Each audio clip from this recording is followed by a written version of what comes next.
Hi there, and thanks for joining me. I'm Peter K. de Villiers, and this is Gaps and Gains, where I try and answer your questions about business efficiency, systems, processes, automation, AI, all that good stuff. Let's jump straight in.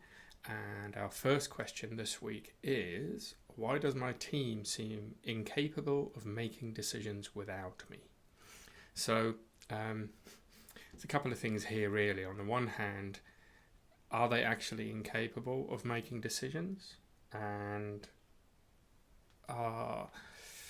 is it in specific areas in the business? Is it the whole team? But I think underlying all of that is perhaps, as with many things, it's all your fault. If you really step back and look at it, what education is your team working with, and what type of instruction do they get, and then do they actually know what the expectations are, and not the expectations just along the lines of what they need to do, but also what does the good version of what they need to do looks like. In some industries this is a little easier than in other because they are regulated. Certain things have to happen at a certain time in a certain way depending on other rules. So you can, in that instance, rely on the framework of those rules to guide your team to make the right decisions. But of course, that gives you a hint of what you can do in your own business. Is like, well, what framework is in place for your team to actually make the right decisions? So if they keep coming and asking you about decisions, there's perhaps an element there of them not being sure what's expected of them, and therefore they're unable to make decisions. And then without the framework in place, that just compounds the more your team grows, and then business just gets really hard because even though you have a team, everything still relies completely on you. So I'd say really look at how you give instructions and whether they have a framework to work around. And that's where quite often automation can really help, because it creates a framework around the work that they're doing, and it means that you can get information to them without it having to come directly from you every time. That information is uniform because the system provides the information. You don't rely on hearsay and Chinese whispers, and therefore any new member of the team actually gets the same information as the previous member. Everyone gets the same information, and everyone then can improve their decision making along that. And also, if a wrong decision is made, you can choose to use that as a learning opportunity, both for yourself and for the team, to actually teach what should have happened and why that is the right thing rather than the decision that was made. And then also look again at your framework and say, okay, where does the framework that my team work within, be that documentation or automation, where can that improve to give them a better structure so that this thing doesn't happen again? Moving on to our next question, is my reluctance to delegate a trust issue or a systems issue? I'd say it's both. If you have a system, maybe you don't trust the system and therefore you're still not happy to hand over. But also, delegation is not abdication of responsibility. You have to know how to delegate. So let's say, for instance, I say to you to go and buy milk, and you come back with a pint of semi-skimmed milk. Now, I prefer full cream milk. And also I know that we are, let's say we're baking something or making something. We're going to need at least 3 pints of milk for that, and we need a pint in the morning for breakfast and coffee. So I then say to you, well, why did you only turn up with a pint of milk? Well, that's all on me, it's not on you. If I said to you in advance, go and get some full cream milk and make sure we have enough for the recipe we're making and some for breakfast tomorrow, you're far more likely to turn up with 4 pints of milk instead of the 1. So that system can be there. And therefore, of course, you run the risk, if you're not willing to delegate, if you struggle with that, because a few times someone came, if we take our story again, a few times someone came back with a pint of milk instead of 4, that you start feeling, you know what, it's just better if I go and do it myself. But that tends to happen because you have in your head what the full requirement is, but you haven't necessarily put that across to the team. They don't have that information, and therefore you become reluctant to delegate because you don't trust that they'll do the right thing, but you've also not created the systems and processes that creates the opportunity for them to do the right thing. So I'd say it's a combination of the two. It starts probably with trust, but you can scaffold that trust in the early days by putting systems in place to help support your team and help support you to get the right information across. If we look at the next question, how do I build a team that makes good decisions without constant oversight? So these actually, they're all related, these first questions. And the key here is in building the team. I think it's important that you don't just think this team is going to form itself just because you hire people. That doesn't make a good team. You want an element of Seth Godin's phrase I really like, where it says people like us do things like this, and you want to decide, well, what are the people like us and what are the things that they do. So a really good example of this kind of thing is the All Blacks, the New Zealand national rugby team, and they have several rules around it, and they definitely, everyone who joins that team knows what's expected of them and knows how to behave, and they focus an awful lot of time on building that team. And it's strange things, some of them. So for instance, at the end of a training session, it is the captain's job to go and sweep out the dressing rooms, the sheds as they call them, and you would think it would be the other way around, that it might be the new team members and it's their responsibility to do that, but this is leading from the front and making sure that you build the team that you expect to have, with all these elements in place.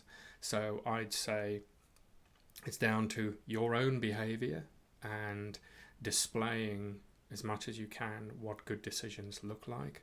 If a bad decision is made, treat it as an opportunity to train the team and to improve the team and your own communication and the systems and everything that you have around that, not an opportunity to have a go at someone and scream and shout, because that rarely, if ever, achieves the desired outcome.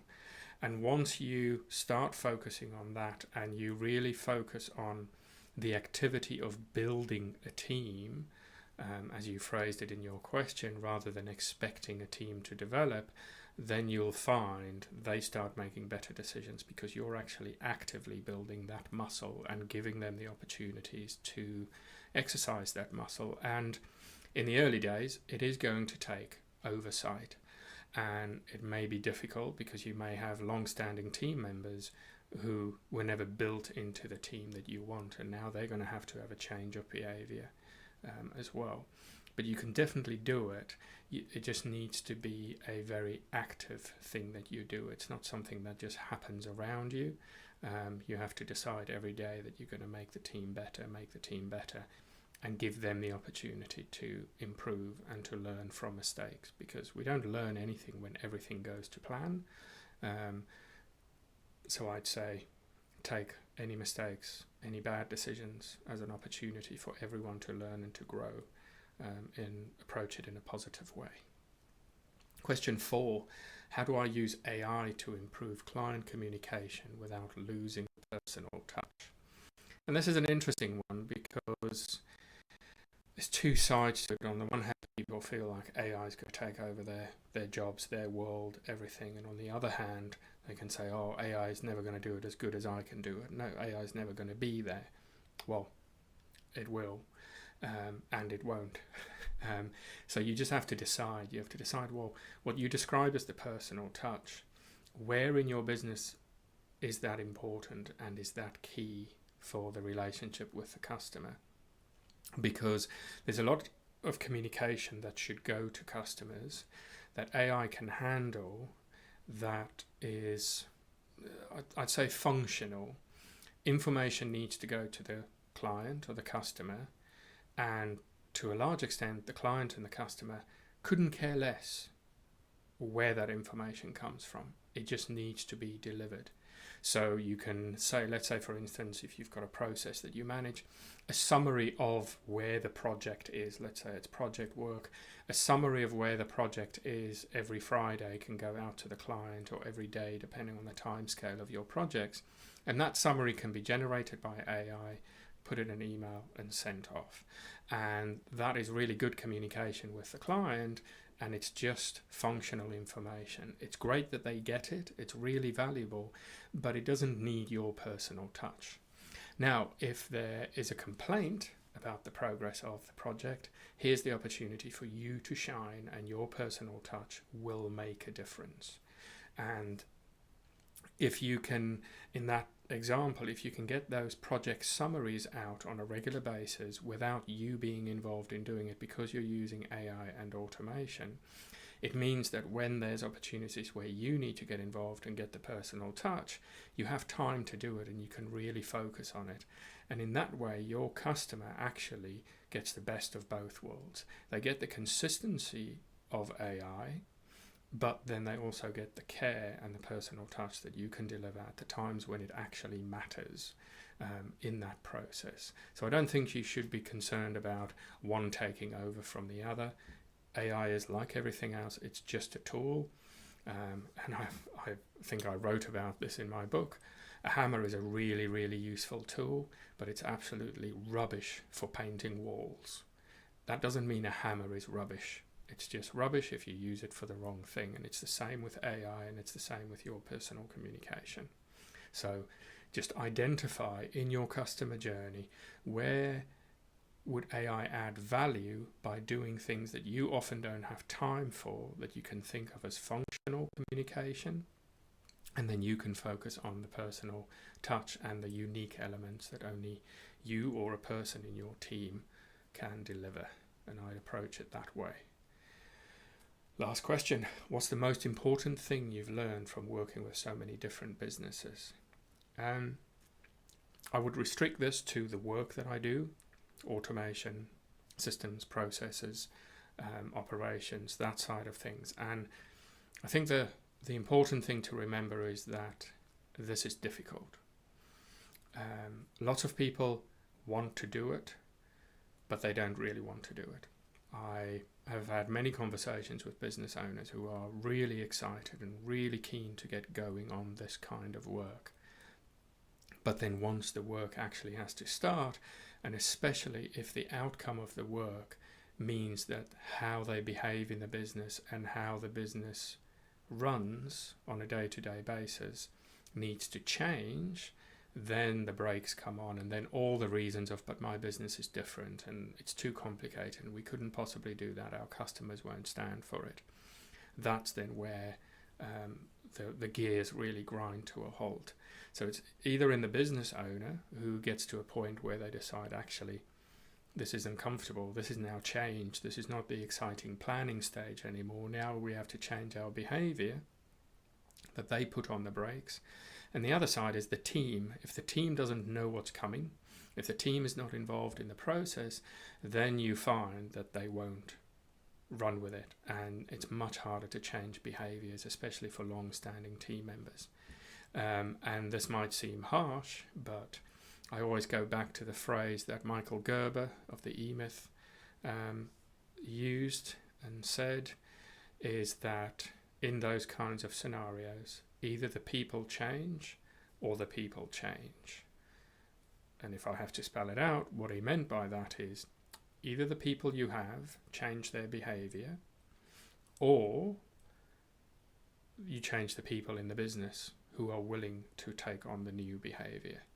But all in all, you as the business owner, if this is change that you want to make in your business, if you want to drive efficiency through automation and technology, systems and processes, you have to grip that and you have to run with it and make the most of it. And those that come with you, great. Those that don't, it's their loss. They fall by the wayside, but you have to drive your business forward. So you have to take control of it. It is not easy. Elements of the work is easy and it's joyous, but it is change. It is different from what you're used to. but it's so worth it for the outcome that you get on the other side, having built a business that has real value, systems, processes, automation, AI where it's required, rather than a business that is manual and full of chaos that you have to try and manage all the time. So with that, end of this episode, I'll leave you with that thought, and I hope you'll be here to join me again next week. I'll be here, and I'm Peter from Blind Spot Works. Find the gaps, fix the business.